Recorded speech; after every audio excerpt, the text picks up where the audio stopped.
ఓం సమర్థ సద్గురు సాయినాథ్ మహారాజ్కి జై. ఓం సాయిరామ్. మన బాబా కుటుంబ సభ్యులందరికీ నమస్తే అండి. మీ అందరిపైన షిరిడి సాయినాథ్ ఆశీస్సులు ఉండాలని, మీరు ఎప్పుడూ సంతోషంగా ఆనందంగా ఉండాలని మనస్ఫూర్తిగా బాబా గారిని కోరుకుంటున్నాను. ఫ్రెండ్స్, బాబా గారు అంటే ఇష్టమున్న ప్రతి ఒక్కరూ కూడా బాబా గారి కోసం ఒక చిన్న లైక్ అయితే ఇవ్వండి. మీరు లైక్ ఇవ్వటం వలన మీకు ఎటువంటి నెట్ ఖర్చు అవ్వదండి, అలాగే ఎటువంటి డబ్బులు ఖర్చు అవ్వవు. మీరు మాకు ఎంతో సహాయం చేసిన వారు అవుతారు. అలాగే మీకు ఎటువంటి సమస్యలు కష్టాలు ఉన్నా సరే ఒక్కసారి ఈ గురువు గారిని కాంటాక్ట్ అవ్వండి. ఎందుకంటే ఈ గురువు గారు అంజనం వేసి ఏ సమస్యకైనా సరే 24 గంటల్లో ఫోన్ ద్వారా పరిష్కారం అందిస్తారండి. శ్రీ షిరిడి సాయిబాబా ఆశీస్సులతోటి గురూజీ సుబ్రహ్మణ్యం రాజు గారు జ్యోతిషం చెప్తారు. మీ సమస్య ఏదైనా కావచ్చు. భార్యాభర్తల మధ్య సమస్యలు, ప్రేమ సమస్యలు, సంతాన సమస్యలు, విద్య, ఉద్యోగం, వ్యాపారం, స్త్రీ పురుష వశీకరణ 100% చేయబడును. ఫోన్ నెంబర్ వచ్చేసి 9908224144. మీరైతే ఒక్కసారి నమ్మకంతో ఈ గురువుగారికి కాల్ చేయండి. ఈ గురువుగారి దగ్గర చూపించుకున్న వారందరికీ కూడా వారి సమస్యలు అనేవి తీరిపోయి ఇప్పుడు చాలా సంతోషంగా ఉంటున్నారండి. మీ సమస్యలు తీరడానికి బాబా గారు ఒక మంచి మార్గం చూపించారు అనే నమ్మకంతో కాల్ చేయండి. ఇంక ఈరోజు వీడియోలోకి అయితే వెళ్ళిపోదాము. మన బాబా గారి సందేశం అండి. మన బాబా గారు ఏమంటున్నారంటే, బిడ్డ, చూడగానే ఈరోజు ఏడుకొండల స్వామిని తాకు. నువ్వు ఎదురు చూసే బంధం నీ వద్దకి రాబోతుంది. ఇప్పుడే నా మాటలు విను తల్లి. నీ మనసుకి ఎంతో సంతోషం కలుగుతుంది. ఇక ఏమాత్రం ఆలస్యం చేయకుండా చూడగానే ఏడుకొండల స్వామిని తాకు. నీ మనసు పులకరించే మాటలు చెబుతాను అని అయితే మన బాబా గారు మన అందరి కోసం చాలా అంటే చాలా అద్భుతమైన సందేశం తీసుకువచ్చారండి. మరి మన బాబా గారు ఎందుకు చెబుతున్నారో బాబా గారి మాటల్లోనే తెలుసుకుందాము. మీరైతే వీడియోని ఎక్కడా కూడా స్కిప్ చేయకుండా మిస్ చేయకుండా చూసినట్లయితే బాబా గారి మాటల్లోని అర్థం పరమార్థం ఏమిటో మీకు అర్థమవుతుందండి. చిన్న రిక్వెస్ట్ అండి, ఫస్ట్ టైం చూసేవారైతే మన ఛానల్ సబ్స్క్రైబ్ చేసుకోండి. ఓం సాయిరామ్ అని కామెంట్ చేయండి. ఒక చిన్న లైక్ ఇవ్వండి, అదే చేత్తో హైప్ ఇవ్వండి. ఇక వీడియోలోకి అయితే వెళ్ళిపోదామండి. మీరైతే బాబా గారిని స్మరించుకుంటూ మీ మనసులో ఉన్న వారిని తలుచుకుని ఏడుకొండల స్వామిని తాకండి. ఇక మన బాబా గారు ఏం చెప్పబోతున్నారో ఆయన మాటల్లోనే తెలుసుకుందాము. బిడ్డ, చూడగానే ఏడుకొండల స్వామిని తాకు. ఎంతో ఆశతో ఏడుకొండల స్వామిని తాకావు కదమ్మా. నీ మనసు పులకరించే మాట మాత్రమే కాకుండా నువ్వు ఎదురు చూసే బంధాన్ని నీకు దగ్గర చేస్తాను. నీ బంధం దగ్గరైతే నీ మనసు ఎంత సంతోషపడుతుందో నాకు తెలుసమ్మా. కలియుగ దైవమైన, ప్రత్యక్ష దైవమైన ఏడుకొండల స్వామిని తాకు. నీ జీవితంలో ఉన్న అడ్డంకులన్నీ కూడా తొలగిస్తాను. నీ బంధాన్ని నీకు దగ్గర చేస్తాను. నువ్వు నీ బంధంతో కలవాలి అని తపన పడుతున్నావు కదా. నువ్వు చాలా రోజులుగా రాత్రులు నిద్రపోకుండా బాధపడుతున్నావు అనేది నాకు తెలుసమ్మా. నువ్వు నాకు చేసినటువంటి ప్రార్థనలు కానీ, నువ్వు నా దగ్గర అడిగినటువంటి కోరికలు కానీ అన్నీ కూడా ఒక్క మాట కూడా పొల్లిపోకుండా నా చెవిని చేరాయి తల్లి. నా హృదయాన్ని తాకాయి. అందువల్లేనమ్మా నీ కోరిక నెరవేర్చబోతున్నాను. నువ్వు ఎంతగానో ఆశతో ఎదురు చూసే బంధం తప్పకుండా నీ దగ్గరికి రాబోతుంది. తప్పకుండా తెలుసుకో అమ్మా, ఇది యాదృచ్ఛికం కాదమ్మా. నీ బాబా ఆశీర్వాదం ఈ మాటల రూపంలో నీ జీవితంలోకి వస్తుంది. ఈ బాబా మాటలు చివరి వరకు విను తల్లి. నీకు అప్పుడు అంతా అర్థమవుతుంది. నా అనుగ్రహం లేకుండా ఈ మాటలు అస్సలు వినలేవు. కాబట్టి నా అనుగ్రహం నీకు కలిగింది కాబట్టి, అదృష్టం పట్టబోతుంది కాబట్టి ఈ బాబా మాటలు వినగలుగుతున్నావు. కొత్తగా నువ్వు ఏదైనా చెయ్యాలి అని అనుకున్న పని ఆరంభించాలి అని అనుకున్నప్పుడు ఈ బాబా విభూతిని నుదుటన పెట్టుకుని వెళ్ళు తల్లి. ఎలాంటి ఆటంకాలు లేకుండా ఆ పని అనేది విజయవంతమవుతుంది తల్లి. కాబట్టే చెబుతున్నాను తల్లి, నీ సాయి తండ్రి విభూతికి అంత మహిమ ఉంది అని. ఆ సంగతి నీకు కూడా తెలుసు. నీ బాబా అంటే నీకు ఎంత ఇష్టమో కూడా నాకు తెలుసు. అందుకే తల్లి, నీ బాబా విభూతిని నువ్వు ధరించి అదృష్టాన్ని తెచ్చుకుంటావు అని చెబుతున్నాను. చూడు తల్లి, నీ బంధం దూరమైంది అని ఆలోచిస్తూ బాధపడుతూ ఉన్నావు కదా. ఇదే చాలాసార్లు చెప్పుకుని నువ్వు నా దగ్గర బాధపడ్డావు. అందుకే నీ బాబా ఈ సాయి బిడ్డ మనసు తెలుసుకుని నీ బంధాన్ని నీ వద్దకు చేర్చబోతున్నాను. తప్పకుండా నువ్వు నీ బంధంతో కలిసి చాలా అంటే చాలా సంతోషంగా ఉంటావు. కానీ నువ్వు ఇలా అనుకుంటున్నావు కదా, బాబా ఎందుకు నాకు ఇంత మనవేదన, నాకు ఇష్టమైన వారు నాకు దూరం అయితే నేను తట్టుకోలేను అనే సంగతి నీకు తెలుసు కదా. కానీ ఎందుకు నా వాళ్ళు నాకు దూరమయ్యారు అనే ప్రశ్న నీలో మొదలైంది అని నాకు తెలుసమ్మా. ఆ విషయం నేను చెబుతానమ్మా. నీ బాబా వాక్కులు నీ జీవితంలోకి ఎలా రాబోతుంది? ఈ సందేశం ద్వారా ఖచ్చితంగా నువ్వు తెలుసుకునే తీరాలి. నీ మనసుకి ధైర్యం వస్తుంది. జీవితానికి మార్గం కూడా కనిపిస్తుంది. ఈ వీడియో నీకు ధైర్యాన్ని ఇవ్వడమే కాకుండా నీ బాబా మాటలు మనసును తాకి తప్పకుండా నువ్వు సంతోషంగా ఉంటావు. అలా బలాన్ని చేకూర్చుకుంటావు. నీ బంధం తిరిగి రాబోతుంది. నీ జీవితంలో నువ్వు చాలా చాలా ఉత్సాహంగా ఉంటావు. నీ జీవితంలో చాలా మంచి మార్పు రాబోతుంది. నీ బాబా సందేశం విన్న రోజున నీ జీవితంలో నువ్వు ఎదురు చూసేటటువంటి శుభవార్తలు నువ్వు తప్పకుండా వింటావమ్మా. నీ బంధం అతి త్వరలోనే నిన్ను వెతుక్కుంటూ నీ వద్దకు రాబోతుందమ్మా. ఏదైనా సరే నువ్వు ఎదురు చూసే బంధం ఏదైతే ఉందో నీ బాబా మీద నమ్మకం ఉంచి నీ బంధాన్ని ఆహ్వానించు. ఎన్నో రోజులుగా నువ్వు నమ్ముకున్నటువంటి నీ బంధం నిన్ను మోసం చేసింది. ఎన్నో రకాలుగా బాధపడ్డావు. అసలు నాకు మాత్రమే ఎందుకు ఇలా జరుగుతుంది? అసలు నేను ఎవరికీ అన్యాయం చేయలేదు కదా బాబా, మరి నాకు మాత్రమే ఎందుకు ఇలా జరుగుతుంది అని ప్రతిరోజు నువ్వు మనసులో బాధపడటం నాకు తెలుసమ్మా. ఇప్పటి నుంచి నీకు అలా జరగదు. ఇకపై నీకు అంతా మంచే ఉంటుంది.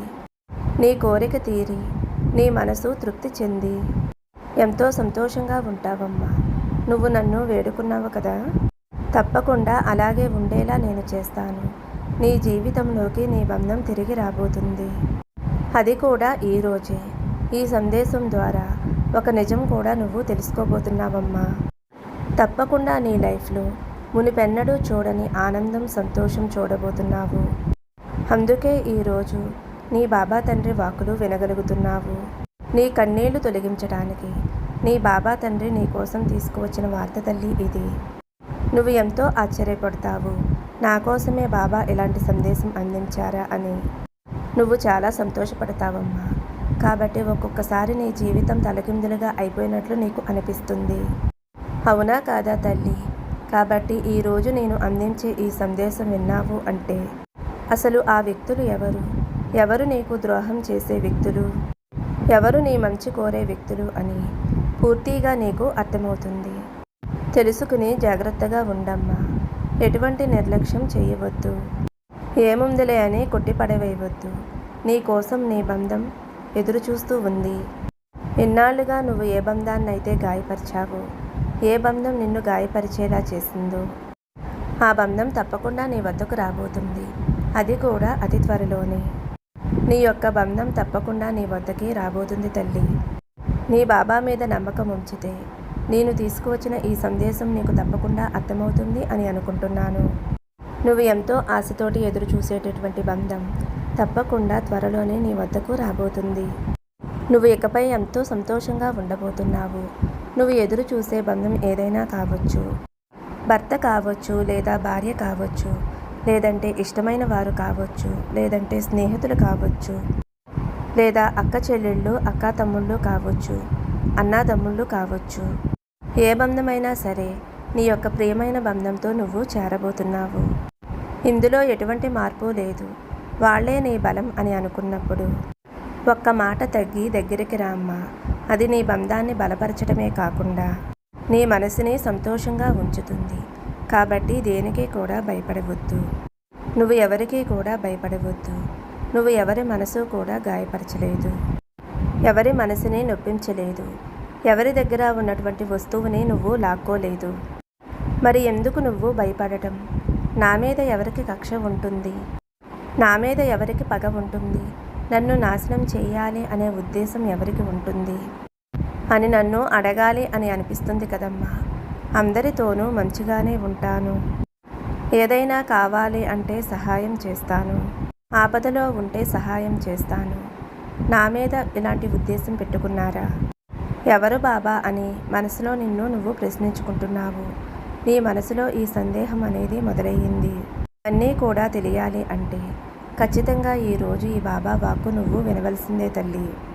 ఎవరైనా సరే ఒక వ్యక్తి ముక్కుసూటిగా ఉంటారు, నిక్కర్చుగా ఉంటారు, ఎవరి దగ్గర కూడా చేచాచకుండా ఉంటారు. వారికి తప్పకుండా శత్రువులు ఉంటారమ్మా. ఎందుకంటే తల్లి నీకు మోసం చేయటం తెలియదు కాబట్టి ఒకరి దగ్గర చేచాచటం రాదు కాబట్టి, ఒకరి మనసు బాధ పెట్టడం నీకు తెలియదు, ఒకరి మనసుని నొప్పించటం నీకు తెలియదు. ఇవన్నీ కూడా నీకు తెలియనటువంటి హబం శుభం తెలియని ఒక అమాయకురాలివి బిడ్డ నువ్వు. ఇంకా చెప్పాలి అంటే చాలా చాలా మంచి మనసు ఉన్నదానివి, చాలా అమాయకురాలివి. ఎప్పుడూ కూడా నీ యొక్క తెలివితేటలతోటి, నీ యొక్క రెక్కల కష్టంతోటి, రేయింబవళ్ళు కష్టపడి నీ జీవితంలో నువ్వు కష్టపడి సంపాదించుకుని తింటున్నావు. ఎప్పుడూ కూడా పైకి నవ్వుతూ ఉన్నావు. నీ సంసారంలో ఉన్న చిక్కులన్నీ కూడా చక్కబెట్టుకుంటున్నావు. నాకు ఈరోజు బాగుందలే అని సర్దుకుపోతావు. ఉన్న దాంట్లో సంతృప్తి చెందుతావు. నాకు ఈ బాధ వచ్చిందే కదా అని ఎవరి దగ్గర కూడా 10 రూపాయల కోసం చేయి చాచవు. ఎవరి దగ్గర కూడా ఎటువంటి సహాయము కూడా పొందలేదు. అలాంటప్పుడు ఏమవుతుంది అంటే కొందరిలో ఈర్ష్య అనేది మొదలవుతుంది.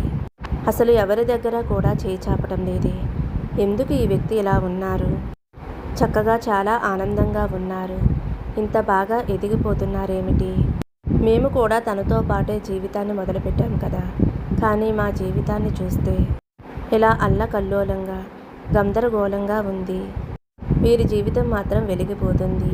అసలు వీరు ఏం చేస్తున్నారు, మేము ఎంత కష్టపడినా సరే లాభాలు అనేవి రావటం లేదు, మేము మాత్రం సంతోషంగా లేమేమిటి, వారిని భగవంతుడు బాగా చూస్తున్నాడేమిటి, మేము అసలు సంతోషంగా లేము అని వారికి వారే కుమిలిపోతూ ఉంటారు. నిన్ను చూసి ఈర్ష్యపడుతున్నారు. వారి కుటుంబంతో వారు ఆనందంగా ఉండటం లేదు. నీ కుటుంబంతో నువ్వు ఆనందంగా ఉండటం చూసి వారు చాలా ఈర్ష్యపడుతున్నారు. సమాజంలో మీకు వచ్చినటువంటి పేరు వారికి రాలేదే అని ఈర్ష్యపడతారు. ఈ విధంగా ప్రతి క్షణం నీ గురించి ఆలోచిస్తున్నారమ్మా. నీ సంతోషం అనేది వారికి మనశ్శాంతి లేకుండా చేస్తుంది. నీ ఎదుగుదలని ఆపాలి అని చూస్తున్నారు. ఏ పని చేసినా అందులో ఆటంకాలు కలిగించాలి అని చూస్తున్నారు. ఎందుకు అలా చేస్తున్నారు అని చెప్పి నన్ను అడగాలి అని అనుకుంటున్నావు కదమ్మా. దానికి కూడా నేను సమాధానం చెబుతానమ్మా. నేను ఎవరికీ కూడా ఏ ఆపద చేయలేదే. నాకు మాత్రమే ఎలాంటి అవమానాలు పదే పదే నాకు వస్తున్నాయి. కారణం ఏమిటి, ఎవరికి నేను ఏం చేశాను అని నువ్వు పదే పదే ఆలోచిస్తూ ఉన్నావు. చీటికి మాటికి నిన్ను అపార్థం చేసుకునే బంధం. తప్పకుండా నిన్ను అర్థం చేసుకునేలా నేను చేస్తాను. నా మాట విను తల్లి. అంతా నీ మంచికే. వారి చరిత్ర కూడా నీకు తెలియచేస్తానులే. నీ ముందే తిరుగుతూ ఉంటారు. ఇక బయట వారైతే ప్రతి పనిలో నీ వెనకే తిరుగుతూ ఉంటారు. నీకు చెడు జరిగితే సంతోషపడతారు. ప్రతి ఒక్కటి కూడా వారు గమనిస్తున్నారమ్మా. కానీ నువ్వు మాత్రం ఏదీ కూడా నోరు తెరిచి చెప్పవు. వాళ్ళంతట వాళ్ళే అన్నీ తెలుసుకుని నీ చుట్టూ తిరుగుతూ ఉంటారు. అంత చనువుతో వారు చూస్తున్నారు అంటే నువ్వు వేసే ప్రతి అడుగు కూడా నిన్ను ముంచాలి అని చూస్తున్నారు. ఇది మాత్రం తెలుసుకో తల్లి. కుటుంబంలో కావచ్చు, లేదా బయట కావచ్చు, వ్యాపార స్థలంలో కావచ్చు, ఇరుగు పొరుగు కావచ్చు, లేదా నీ స్నేహితుల్లో కావచ్చు, ఎవరో ఒకరు ఇలా ఉంటారమ్మా. వారితోటి జాగ్రత్తగా ఉండు. నీ యొక్క ఎదుగుదల వారికి భయం అనేది కనిపిస్తుంది. నిన్ను కృంగదీయాలి అని చూస్తున్నారు. వారి చేతికి మట్టి అంటకుండా నిన్ను బాధ పెట్టాలి అని చూస్తున్నారు. నువ్వు బాధపడుతూ ఉంటే, విలవల్లాడిపోతూ ఉంటే వారు చూసి ఆనందించాలి అని చూస్తున్నారు. అలాంటి వారు ఎవరో కనిపెట్టి అలాంటి వారికి దూరంగా ఉండు. నీ మనసు మళ్లించాలి. అందుకే నీకు ఇన్ని వాక్కులు చెబుతున్నాను. వారు ఎన్నో తప్పులు చేశారు, ఎన్నో పొరపాట్లు చేశారు. వారి జీవితమే తప్పుడు దారిలో వెళుతుంది. కానీ ఇవన్నీ కూడా నువ్వు గమనించలేదు. నువ్వైతే ఒక భ్రమలో ఉంటున్నావు. మళ్ళీ వాళ్ళు ఇలా అనుకుంటున్నారు, నేను తనతో ఉంటున్నాను కదా, నేను చేసే తప్పులన్నీ తను గమనిస్తుందేమో, ఆ తప్పులు నువ్వు ఎక్కడ బయట పెట్టేస్తావోనని వారైతే చాలా భయపడుతున్నారు. ఆ తప్పులు బయట పెడితే నవ్వుల పాలైపోతామేమోనని, అందరూ చిన్నచూపు చూస్తారేమోనని, ఆ వ్యక్తి సరైన వ్యక్తి కాదు అని ఈ విధంగా మాట్లాడుకుంటారేమోనని వారైతే భయపడుతున్నారమ్మా.